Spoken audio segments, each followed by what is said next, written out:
l'architecte des temps et de l'espace, le maître de l'histoire et le conservateur de toutes choses tant visibles qu'invisibles, Yahushua Hamashi. L'information la plus crédible, c'est dans Paul Malebo Magazine.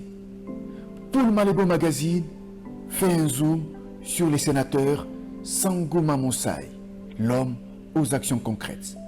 On y trouve aussi l'édito de Patrice Bohoto, flashback d'un homme d'exception sur l'année 2022. Paul Malebo Magazine, c'est aussi ces visages bien connus du Grand Équateur. Ils sont incontournables en 2023. Poignée de main riche en signification entre Félix Tshisekedi et Sangouma Moussai, la rencontre du sénateur avec des parlementaires belges, c'est dans Paul Malebo Magazine. Paul Malebo Magazine fait la découverte de la cité intelligente des Maluku. Une cité avec des maisons intelligentes solaires à vendre de 45 000 $ à 85 000 $ avec possibilité de payer à crédit pendant 3 à 5 ans à travers les banques locales. Connaître la cité intelligente avec des villas de 100 mètres carrés pour des parcelles de 15 sur 16 et des villas de 150 mètres carrés pour des parcelles de 20 sur 20, c'est dans Paul Malebo Magazine. Paul Malebo Magazine, c'est aussi la mobilisation congolaise contre la guerre de l'Est. Comprendre comment Samalou Kondé a doté un budget d'1 milliard de dollars à l'armée, c'est dans Paul Malebo Magazine. Paul Malebo Magazine, c'est l'info dans l'impartialité. Bien, merci. Le lot Tozali Bongo, lundi, le 6 mars. C'est qu'il y a été colo, tondo botondi, pamate yondo ali, mokonzi abakonzi. Yondo ebira kopesa biso souffle de vie, pe le lot benga misusu bato katina bato, poto yolinga ki ezala le lenge wana. Tozongo se matondo na mboka no na bulu poto ali mosantu na Israël. Merci na baibanso boza kolanda biso na 145 territoires ya Congo démocratique, pe merci na baibanso bazali na diaspora. Vous avez YouTube na BP Télévision. Merci Nabino Banson. Merci Pena Bay Banson. Vous avez le 6, dans 2 jours, vous célébrez le 8 mars, journée internationale de la femme. Puis, il y a debout, giringiri, bazabongo, ko bongama pona ko célébrer journée wana, totombeli bango, maman Banson, giringiri, mokolomolam, il y a le 8 mars. Pekuna na ngambo ya banda lungwa boye baite ezaki tombé samedi na présence ya président Macron. Banda lungwa c'est Paris confirmé, il n'y a pas match et c'est pour la toute première fois dans l'histoire il y a musique congolaise qu'un président de la République en mission officielle s'il vous plaît akita que nekoluka un musicien congolais place ya Botama. C'est de l'histoire, c'est la première fois. Merci, Nafali Poupa. Bien, toujours na plateau, vous avez été toujours ici sur Moussaï Nanzambe, analyste politique, et Nganga Monene Nzambe, Ali Bongo prophète. Toujours ici sur prophète, bonsoir. Bonsoir. Merci. Baimboka Balimba Yoka, on a vos côtés, on a Bassan Mboka. Merci mingi na bango bayoka kabiso pe basonga kabiso to le kana kozala liboso na bango na tombeli bango kaka bazana elikia. Congo na biso kolata la basika. Très bien. Congo et kolata elamba ya sika. Merci mingi pasteur prophète. Tokene no kuna na mboka na etuka ya Équateur. Boy ba été Grand Équateur, nous avons 5 provinces démembrées.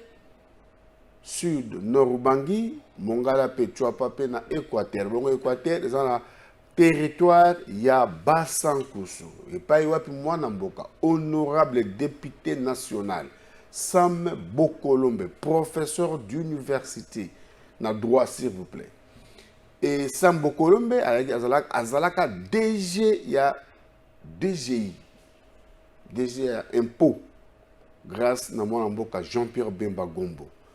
Merci na Igwe Poto Sala Sambo Kolombe, DG na DGI, directeur général.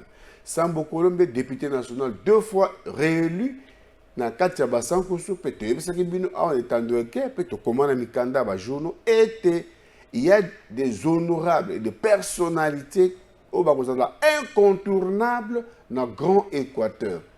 Les lois ils s'affirmer dans Sambo Colombe kuna na basankutu il n'y a pas match. Il y a aussi bobundana yango ya zolo bate mais misala ga bobundana misala zali ko sala. Ata bokondima ngate bondima kabe misala zali ko sala. Lelo Sambo Colombe alandi mona nzambe yaza olobate me misala nde ezobundisa kaka bongo ye azalaki bongo kuna na mboka basankusu na cadre ya vacances parlementaires pe aprofitaki na yango mpo te akende kosenrole azwa carte na ye électeur mpo ete na 2023 oyo na mois de décembre tozala na baélection nakoliki ete baepanson boyotia motema na basankusu parce que en 2018, nous avons deux députés. Mais bon, il y a Sambo Colombe. Il y a déjà confirmé, la population a confirmé que il y a Sambo Colombe. Il y a beaucoup de postulés dans Bassan Koussou, pour refaire un calcul dans Bino. Par matin, il y a poste qui est déjà réservé dans Colombe. Pour un match exact. Et moi, je suis très bon dans l'angle. Ah, ça va monter au Kenya parce que au Sambo, on n'a pas monté. Bibundele o sama wasala kuna eleki makasi alors trokene na basankusu télévision ezali malobate ezali radio te bokumona biloko ni Sambo Colombe basali pour la première fois institut Poma école primaire oyo lelo ba élite ya Équateur ya basankusu en particulier ba leka wana batiko bongo école wana te et mon konzambo ko bi gratuité de l'enseignement et sengeli biloko bana ba kovanda ba bon ba classe ezala na confort peut te bana ba ya na gratuité de l'enseignement voilà mutoki mbele ya mokonzamboka pe akitaki kuna na basankusu a réhabiliter pe atongi ba bâtiment ya sika pona bana na biso école primaire batanga kelasi na lolenge elongo bani kuna na basankusu école monene oyo to bato belé mboko to tanga ba kombote sozali natif ya basankusu oleka na école wana école catholique non to tombe la musapi mona ya basankusu oleka na école wana te pe bo sunola yango kasi grâce ya mwana mboka Sambo Colombe nde école wana ngenge lisusu alors bongo na bilili le lenge nini Sambo Colombe à remettre ba bâtiment et pas ya évêque ya basankusu Raxis, même abisso na basankusu plutôt la Sam Bokolombe. 4 mois après ses vacances parlementaires à Basankusu dans la province de l'Équateur, l'honorable Sam Bokolombe, membre de l'Union sacrée de la nation et réputé proche de Jean-Pierre Bemba, a choisi de nouveau ces territoires pour remplir son devoir civique dimanche 15 janvier.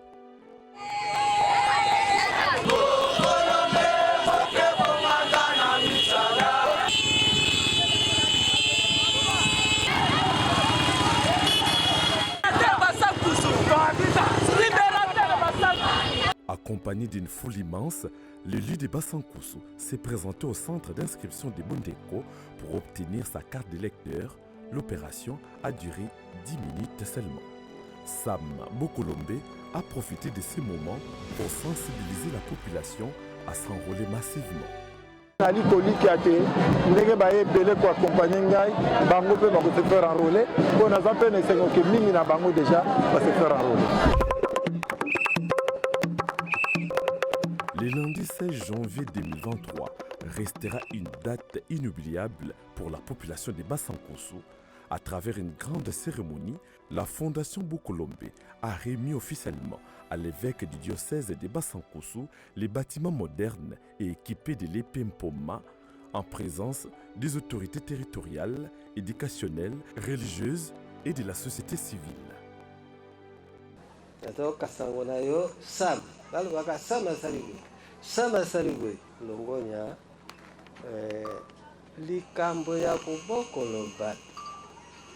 So tolingi mboka ebongo liboso bato babongo mboka ekola malamu bato bakola obai na nzoto te bakola na motema bakola na bwanya na mayele mboka ekokola ekobonga. Reconstruit sur fonds propres de la Fondation Bokolombe pour le développement de Bassankousou, Fobodeb, cette école datée de 1927 a vu passer toute l'élite intellectuelle de Bassankousou. Notre demande d'une aide de 200 tôles pour réfectionner ce bâtiment, vous, Isembente Zaka, Lokatola, Dimfazampoku, avec les soucis, l'esprit d'amour et d'union que vous avez pour un meilleur avenir de la jeunesse de Bassankousou, favorablement, vous nous avez répondu que vous ne vous limitez pas seulement à l'esprit de notre demande, mais vous réhabilitez tout le bâtiment en l'équipant avec des mobiliers de classe et des bureaux. De ces bâtiments en ruine est né un autre moderne équipé abritant 2 salles de classe de 6e et un bureau de directeur. Le député national Sambo Kolombe n'a pas pu cacher sa joie après la réalisation de cet ouvrage pour l'éducation des enfants dans des conditions décentes.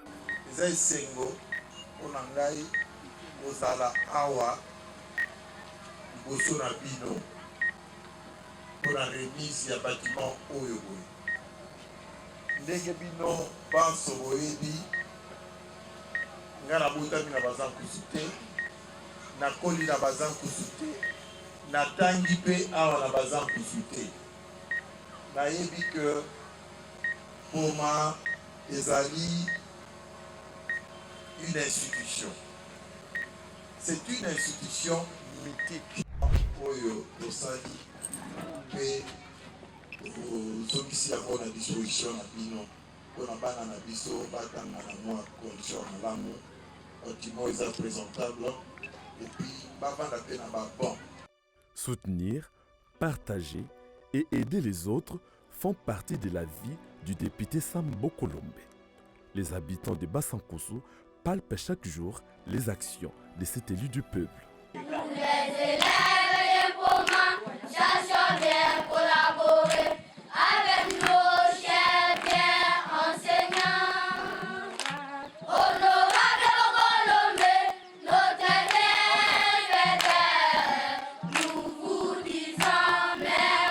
La Fondation Bokolombe annonce l'inauguration d'autres réalisations pendant les vacances parlementaires du mois de juillet 2023 de Sambo Kolombe à Bassankousou, notamment les bâtiments de l'ISTEM Bassankousou et les postes de santé de Lilangi. Merci honorable Sambo Kolombe, professeur, merci. Oncle Sam, tu me sais que Oncle Sam, moi je suis Oncle Sam, merci. Donc Samuel, na immense na Bassankousou, Vanda Kimia, vous êtes incontournable na Bassankousou. Bibundeli, babundalango. Merci. Tokadisi nangambo, kuna nangambo ya Gemena, pe kuna wapi na sud Ubangi, boye baite sénateur Mwanamboka, deuxième vice-président du Sénat, professeur, docteur, pasteur Sangoumate Mosai. Yazaki bongo mboka Zambie, asali misa minene kuna intense activité parlementaire, asali sikuna pe awa toli ko komi déjà na Afrique du Sud. Bon séjour honorable sénateur kuna na mboka Nelson Mandela. Très bien, merci. Tozongi awa na plateau et pa web toka bwana pe sagesse ya prophète Emmanuel, analyste politique. Mwana mboka Macron na Kinshasa, peuple congolais bazelaki akomi alobi, est-ce que l'attente il y a peuple congolais va réussir la présence de Macron? Oeza Motuya izali d'abord koya naï parce que sur le plan international ezako lakisa que la diplomatie ezako salama ezako kende parce que tofandaki tamolai na mboka oyo pona komona ba konziba défilé bongo ezalaki mo apasi et puis ya lelo otozako bika ba konziango ba yepe to ko sala échange comme étant ba ego, échange comme étant ba toto alolenge moko to tikala komona yango te. Donc message ya makasi ya moto eza d'abord koya na ye. Mais eloko nini tokoka kozela pa na ye. Soki kaka eza te ke ko condamner o ezali ba Rwandais. Yango nde tozaki kozela metomoni yango te. Mais o ezaki ya motuya mokonzi ya mboka alobi na ye officiellement. C'est ce qui est important, c'est ça le message fort. Parce que batotango bakotala bakolandisa yango bakotala kende kikune balobi na yini bakotala message oyo mwana mboka Félix Antoine Tshisekedi Tshilombo alobaki adressaki na ye. C'est ce qui prouve déjà que sur le plan international alobi oyo ezali posa ya peuple congolais. Alors bango nyonso na bakoyoka message wana yokani. Et ça déjà important. Très bien. Message Félix. Alors on a quand pas sur les émotions à Kanda. Est-ce que il a réagi parce que Makila Congolais mais biloko ya bongo nde tokozela te parce que Congo pona to bimana katina mobulu oyo banyangala kata banguna ya ba kotiseli biso ezosenga na moto abimisa bo Congolais ala ki sa patriotisme parce que moto aza na bolingo mboka koki jamais kosepela bande kone ba kokufa et puis ya bombi akangi monoko akei ala kisi penza ya solo kazali Congolais parce que to mona ebele baya Sarkozy ayaka babetelier maboko akoyebisa bato ke boka bola bozwi na bino na baye bazanzinga nzinga na bino babetelier maboko mais totikalaka komona message à boité mais il y a la qui est clairement que bino faut bo s'impliquer boza kotala mais boko sala et loko mon côté. Donc c'est déjà un grand message, c'est déjà vraiment la qui que za nango kanda tata pe kanda et ça nango normal les sentiments parce que bande connaît ba kokufa. Mais moi mboka lobi que le Congo n'est pas habitant de guerre, le Congo n'est ni à balkaniser. Quand même un message fort à Macron. Mais balkanisation ils en a ba forme belé. Tozana makamuso zo sala d'une manière psychologique. Mais sur le plan physique, pour vivre en côté. Mais autant qu'Obika, et ça qu'on a qui s'habille sonzela, que bateau ba kolingabo. Oui, Congo est balkanisé. Pour Nanini, c'est parce que les Congolais sont soudés. C'est parce qu'il y a des hommes politiques, il y a des gens qui disent non. Mais ceux qui tozala qui n'a l'olenge wanate. O eza ya motu ezali que bango ba s'impliquer parce que bango nde mutu ba yeli biso ba Rwandais o toza kobika lelo trouble ya lelo. Donc, Congo est balkanisé, mais ils ont envoi, ils ont action, ou ils ont que le Congo est balkanisé. Lui, il a dit que le Congo ne nie à balkaniser. Très bien. Mais à l'objet, depuis 1994, pour depuis 1994, vous êtes incapable de combattre l'intégrité territoriale de Nabino. Il ne faut pas chercher ailleurs. Vous êtes incapable d'organiser l'armée Nabino. Et Macron oublie que en 1994, il y a Zoloba, Bango, une opération turquoise, parce que le Congo a fait un couloir. Il y a un biloko wanande et kosala. Omoni a lobi makamomo kwa miyebite ke amitié mafuta, amitié sens nanzoto. Raxis, Kumbabiso, na Palais de la Nation, Tolanda, Monamboka Macron, Bongo, prophète a réagi. Et depuis 1994, ce n'est pas la faute de la France, pardon de le dire dans des termes aussi crus, vous n'avez pas été capable de restaurer la souveraineté, ni militaire, ni sécuritaire, ni administrative de votre pays. C'est aussi une réalité. Il ne faut pas chercher des coupables à l'extérieur de cette affaire. Et donc on en est dans cette situation qui a conduit à des drames absolus, à cette deuxième guerre, à des millions de morts, qu'on ne doit pas oublier, à la nécessité aussi, ce qui est une responsabilité qui doit se faire ici, ce n'est pas la France ou d'autres de le faire, de mettre en place une vraie justice, une justice transitionnelle qui est la clé pour que celles et ceux qui parfois ont tué soient jugés. Et parfois ils évoluent encore, ils sont là, ils sont encore avec des responsabilités. Comment voulez-vous qu'il y ait une paix durable et de la confiance dans un pays quand la justice n'est pas passée? Ne demandez pas, n'accusez pas la France pour quelque chose qui dépend de vous là. C'est une réalité aussi. Merci. Ok. 1994, Fatih en 2018. Mais au juste, bah comment ça n'a que opération turquoise tango zako salama na 1994 tango bango bazu décision ya kolandisa selon article na bango ya Nations Unies ya 992 bah bosana qui était que Congo à cette époque armée les akindengeni. Donc ce sont eux au basenga qui na Congo Congo fungola couloir, toya na ba réfugiés. Or, ba réfugiés, bango ba yaka na bango. Ce sont eux qui sont la cause aujourd'hui. Et ça, bango ne va pas créer les problèmes. On les a pas s'accepter que ce sont des réfugiés, mais bango ba luki ba comme ba congolais. Bango ba komi koluka ba zwa mabele. Moi, je dirais que c'était un coup monté. Oyo bango Nations Unies, ba yebaki que pour tenir ko simba richesse ya Congo, et sengeli ko memela bango bateau. On se comprend. Il y a un makambo wana nde mutezo créer trouble lelo na kati na mboka na biso. Parce que tango bango baye, bango wana nde lelo ba boti sa biso guerre. Bango wana lelo nde mutu bazo créer biso ba boti ba makambo ebele na kati ya est ya Congo. Mais Macron lobi na biso tokoki ko instaurer te kimia na kati ya mboka na biso. Mais to ko instaurer na au moment obino boye bo imposer biso une politique. Bango wana Nations Unies, ba américains, ba français. Alors Macron, ils font partie. Il y a bazocha trouble na kat na mboka na biso. Congo n'a rien à voir. Congo za ko bunda lelo pona zongi sabo moko ya mboka na. Mais bango ba Macron, bango France, bango États-Unis, bango Angleterre, bango wana Nations Unies, ba américains, bango nde baza ko financer. Parce que lelo Rwanda, minduki bango za ko pesa za ko uta. Et ça, quand on a bango ba multinational, bango ne ba kopesa mandoki. Alors les locaux de sont incapables. Mais qui nous a imposé ba Rwandais wana obazana est? Qui nous a amené ces gens-là? Et pourquoi aujourd'hui ils veulent pas prendre ces gens-là? Bazongi sa bango na mboka na bango. Parce que la guerre de l'Est est tout le bango solo, et ça guerre moko est liée et ça guerre moko économique. Et ça lié à la richesse ya Congo. Ils ont cherché moyen nini, il y a pas pillé richesse ya Congo. Alors c'est pour cela qu'ils ont utilisé Rwanda, ils ont utilisé Kagame. Il y a un Congolais sengeli to fungola matoi, to fungola pe miso. To yeba nani azali ndeko na biso nani azali monguna na biso. Parce que c'est comme si tozo continuer kaka na kodorloter bango. Or eza ko senga na moment parce que Macron le biso moko. Biso moko na lolenge nini et sengeli to pe ba décision mususu. Tout ce qui est à Rwanda to consommer na Congo te.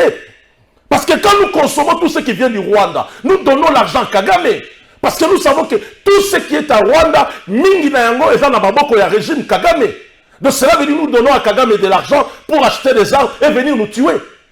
Total yango malam. Ba société nyonso eza ya ba Rwandais na Congo, tout ce qui vient du Rwanda, il faut to boycotter yango.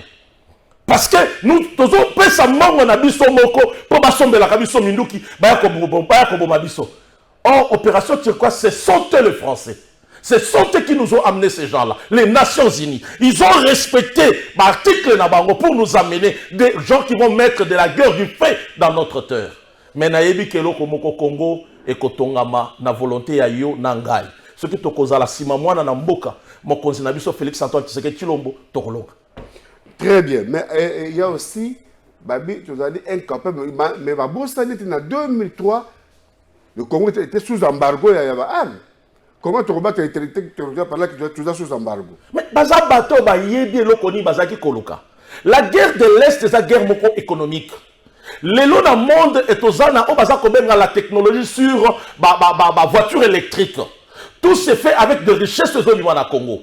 Alors pour na base en possession na yango, baye ba ko possession ya oza ya Katanga. Ils ont voulu d'abord baluka panzager Kamine. Alors à l'est il fallait quelqu'un qui va amener des gens, qui vont faire la guerre pour baye ba ko piller richesse ya Congo. Très bien. Après ce mot du président Macron, il y a eu la réaction de Félix Antoine Tshisekedi. Raxis Kumbabiso na palais de la nation, toyoka réplique il y a mon amboka Antoine Félix Tshisekedi Tshilombo. Je voulais réagir par rapport à cette question sur le compromis à l'africaine, enfin ce petit commentaire, pour dire que, voyez-vous madame, c'est justement ça qui doit changer dans nos rapports avec la France en particulier, mais l'Europe en général, l'Occident. Votre façon de voir les choses lorsqu'elles se passent en Afrique. Quand il y a des irrégularités aux élections américaines, on ne parle pas de compromis à l'américaine. Lorsqu'en France, il y a plusieurs années maintenant, lors des années Chirac, il y a eu un scandale sur des électeurs décédés qu'on a fait voter, on ne parlait pas de compromis à la française. Je crois qu'il doit y avoir du respect la considération que nous avons les uns envers les autres. Nous n'avons aucunement l'intention de galvauder l'opinion de nos électeurs. Le processus électoral est entamé. Nous avons tiré suffisamment la sonnette d'alarme pour dire que s'il y a risque de dérapage, ce n'est pas à cause des autorités du pays ni des responsables de la CENI, c'est simplement dû au fait que nous sommes un pays agressé par le Rwanda, l'agression à laquelle d'ailleurs a fait suite un déplacement massif de population, d'électeurs, qui pouvaient être en ce moment en train d'être enrôlés, mais qui malheureusement ne peuvent pas à cause du fait qu'ils sont loin de leur base. Et à cause de cela, nous risquons de prendre du retard dans l'enrôlement. Et s'il y a retard dans l'enrôlement, il y aura retard dans le vote de la loi sur la répartition des sièges, parce que c'est très important, c'est en juin qu'elle doit intervenir, pour que nous puissions ensuite aller sur un processus électoral crédible. Sans cela, jusqu'à ce stade, je ne sais pas comment nous allons nous y prendre. Est-ce qu'il faut stopper le processus d'enrôlement des électeurs en attendant que la paix revienne, avec le risque que cela impacte sur le respect du calendrier, ou faut-il continuer le processus en ne prenant pas en compte les populations nombreuses de déplacés de guerre? C'est ça qui peut poser problème. Et si demain, nous allons aux élections dans des conditions difficiles, vous parlerez de compromis à l'africaine, alors qu'aujourd'hui, ces mêmes Africains sont en train d'attirer votre attention sur cette ignoble et injuste agression due au fait du Rwanda, et demandons même des sanctions, personne n'en parle. Voilà ce que je voulais apporter comme précision pour dire, ça aussi, ça doit changer dans la manière de coopérer avec la France et l'Europe. Regardez-nous autrement, en nous respectant, en nous considérant comme de vrais partenaires, et non pas toujours avec un regard paternaliste, avec l'idée de toujours savoir ce qu'il faut pour nous, et non pas pour...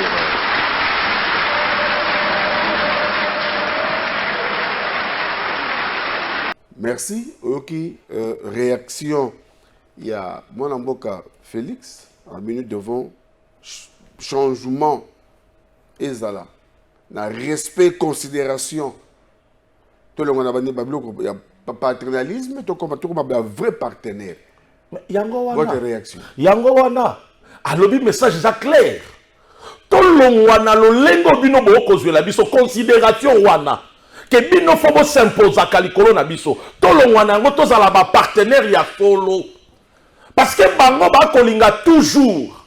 Bazala ka kofina biso, bazi ba créer biso embargo na 2003. Mais en même temps, à Zakoloba Kelelo, biso taki incapable, incapable de instaurer. Qui m'a la mboka na biso, na minduki nini. Yango lelo moni na bete la kamaboko, mokozi ya mboka na biso parce que lelo to komi na makoki. Ya kokende kosoma minduki embargo ba imposa ka biso balongoli yango. Parce que to koki ko défendre territorial na biso ndenge nini, sa minduki. À tout moment, les États-Unis et la France, France a comme même Europe à soutenir le Rwanda, qu'on lui donne de l'argent. Il y a un ça la passe na ba Congolais, bande konanga sengel to telema. Tu comprends que bateau ceux qui t'ont causé la nasima na bango, to causé l'autre côté. Parce que bango baza ko profiter na ba intérêt ya mboka na bango. Ba intérêt na bango zanini parce que baza ko fabriquer ba voiture électrique lelo et ça bango ba grande puissance wana. Bango basimbi technologie wana. Technologie wana fandi na makila ya ba Congolais. Donc mituka wana électrique, ba téléphone mini portable to kotambola nango wana, c'est le sang congolais. Alors ils veulent pas, ils peuvent pas laisser, ils veulent pas que tout ça la gagnant. Parce que mon koloba kondima que tout ça la gagnant, ils viendront signer des accords avec le Congo. Ils viendront pendant les jours et non pendant la nuit comme Bazako Salela Yango vers le Rwanda. Parce que Banani va fixer que le Rwanda a telle chose. Et ça bango. Comment ils reconnaissent que Rwanda a coltan, Rwanda a or, Rwanda a diamant, or bango ba yebi, ne ba kabola ka ba frontière, Rwanda tikala ko na matière wana te. Pourquoi ba condamner ka pété, ba condamner que coltan wana za la coltan du sang. Ils ne peuvent pas le faire parce qu'ils savent que ce sont eux qui sont derrière Kagame. Kagame ne vend pas la RDC. Kagame, le Rwanda ne dépasse pas la RDC. Parce que Azana Bangona Simamo Kongo naï, Yango Zomona, Azako Salamaka Mwana, Mengana Yebi Loko Moko, Nam Zambe Nabiso, Kagama Kozwamba Nonaye, et puis RDC Kimia Kokota. Kimia Ekokota na RDC Bolinga te, Kimia Ekokota na RDC. Maintenant, au-delà de tout ça aussi, Macron a eu une visite officielle et a quitté na Bandalungu. Yo sa omona ondengeni ni. Tabo ki Macron na Bandalungu. Bandalungu koi Bandalungu a tombé, renversé. Macron na Bandalungu a koluka un musicien congolais. Et ça n'a pas bêté. Mais et l'on comme tout y est c'est gars qui toyeba. Il a fallu et Macron d'aller le voir à Bandal. Oyebi conseil qui s'anda quoi fali eza pesa mala monter. Et l'autre qui est important, Bandal eza na Congo. Oui, Macron koko tambola. Mais quel message vous pessiez? C'était à ce moment-là nous avons raté occasion à Bandal pour lui dire que non, que Macron longwa Rwanda, longwa sima Rwanda. C'était ça le message important. Parce que bazana ba psychologue, ba yebi et pour Fali, oui, et ça est comme tout, il a fallu qu'on rate pe yangote, quoi qu'on rate yangote parce que to yebako kota la cabaran, to yebako comprendre, il est le seul musicien congolais oyo lelo un président de la République qui a Liban depuis République Nini, France, aye kolukaye na Bandal, et ça moko pe ba fierté. Mais il fallait tout profiter de l'occasion wana. Ba peuple ya Bandal, ba pesa ye message malgré le kota la biso to boyi yote parce que to sto boya qui est à kota ki na Congo. Boni to ko boya ya kota Bandal. Mais il fallait un message. Message yango zakini, il fallait ba kanga munoko wa choy boy. Wana tozo se kanabiso na yo to ndimi ko yamba yo meto la kisi yo ke yo ba ko boma biso yo kangi monoko. C'est ça le message qu'ils ont raté à donner à Macron. Mais quand il y a Macron à Bandal, ils ont mabité et qu'on a qui s'aba congolais que non, baïbi Bandal, baïbi Congo. Très bien. Car c'est un peu polémique. La présence, il y a mon amboka ministre de la communication et médias, mon amboka Patrick Bouye Azala Kiwana. Est-ce qu'il fallait Azalawana? Il ne fallait pas Azalawana? Azali Mwana Bandal. Et puis Macron a une Bandal, pas de titre officiel, le titre privé. Il y a un ministre, il y a un gouvernement national, fallait azala, toi azalate, polémique, alors yo au monde on dengeni. Parce qu'il y a des commentaires, il y a divers commentaires, et puis ça m'a belé, alors yo bobo ton ensemble, analyse politique, au monde présence, il y a mon ambo mouya yana Macron au monde on dengeni. Oui, puis nakamwa kabandeko makambo musu bato akanisaka. Mouya ya azali mwana Bandal, azana tifi ya Bandal.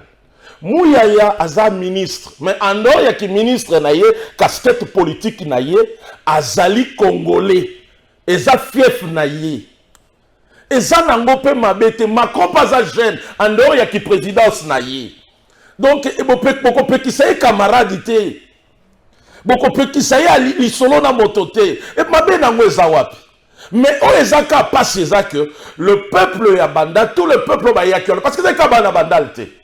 Na bato mosupe bakati parce que la frontière ngiri Bumbu Selembao Kasavubu bayaki na bango parce que oui ba mbia c'est que sala maka ba kolo commune bazala rat ba bi makalibanda commune ba ko sala mbia c'est commune wana ba ko uta voilà alors et ça ba wana nde bayaki et ça nango mabete muya yazala et puis que ça n'importe fala zala parce que ça fief nae c'est un politique après tout.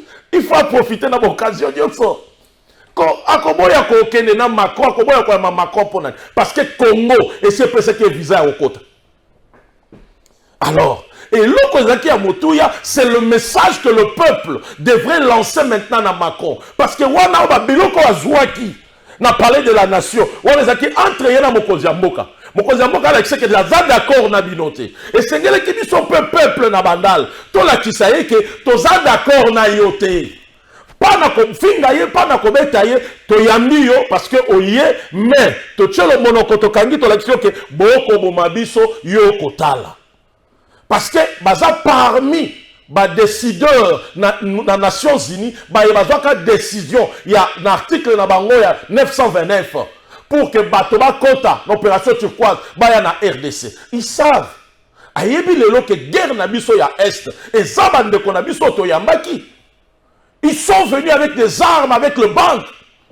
Et comment nous pouvons la biso batona minduki na makamonyoso? Vous préparez quoi? Vous avez préconisé nini? C'était ça. Donc la guerre de l'Est, et ça bango ma grande puissance wana. La guerre de l'Est, et ça France, et ça Belgique, et ça États-Unis, et ça Angleterre, et ça Allemagne. Pour ba yebi frontière na biso. Ba yebi pe ba etini nyoso ya Congo. Mais ce qui les loba ko kanga munoko, ba ko linga ke Congolais akufa, c'est parce que ils ont des intérêts. Rwanda sala kana koltani. Ba nani ba classifier que Rwanda zakana or. Et ça bango. Bourse wana tango babimisaka. Or boy bisanga bourse ni sala makana Congo. Et sala makepa na bango. Ce sont eux qui comptent Rwanda, que Rwanda zana or azana diamant. Or, ils savent bien que Rwanda, azakana orte, azakana diamante, azakana contenté. Donc, ils sont derrière Rwanda, ils sont derrière Kagame. Alors, ça demande maintenant aux Congolais de balamuka, tout le monde n'a pas kabouana, tout le monde n'a pas individualité, égoïsme, la haine, tout le monde n'a pas, tout sangana ensemble, tout le monde comment te délivrer mboka na biso, na bitumba oba imposer biso. Na yango même plus loin on peut réfléchir. Tout ce qui vient du Rwanda, il faut tout boycotter. Tout. Même bandeko bazana Est, ba mayo bomelake utaka Rwanda. Oh ba J. Même awa ba société nyonso ezali dit rwandaise.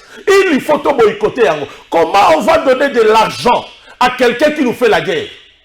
Parce que les armes qu'il achète là, et ça n'a pas biso des fois. Alors il faut tout solo là. Et que la kaka diplomatie moko jamboka yemo côté. Nous le peuple il faut tout la simanaï. Une diplomatie est forte lorsque le peuple sont derrière. Derrière comment? En posant des actes, on les a accompagner diplomatie wana. Les chefs de l'État Bétier Biloko n'a parlé de la nation. Et bon, on a banda toloba kineni. Tobosani. On a distraction c'est qu'ils allaient. To se peli na biso. Balabi kutu masanga moko e matitalo. Et comme il dit 1000 fois. Et matitalo. Castel, balé pour les maillots. Est-ce que l'occasion nous est donnée? Fali a même biso Macron na bandal. Bon bino ngana olobate bino na yeli bino yebosa nini boloba. Bino boko condamner sous Fali. Oh, bino bosa ko luka Macron. Macron ye wana ye. Fali a yeli bino Macron. Si ko boko takem Fali pona nini? Parce que le problème c'est là qui mutu aye la bino chef de l'État français. Celui qui a la décision, celui qui a un mot à dire. Bayeli bino ye. Boko ndi baboto wana te. Ah, Congolais, tout le monde a ba distraction. N'attendez pas que nous soit salé la yo ko salate. Donc chacun de nous a un rôle ya ko jouer. Donc na bandal, rôle ya fallait zala ki ayeli bino Macron. Macron ye.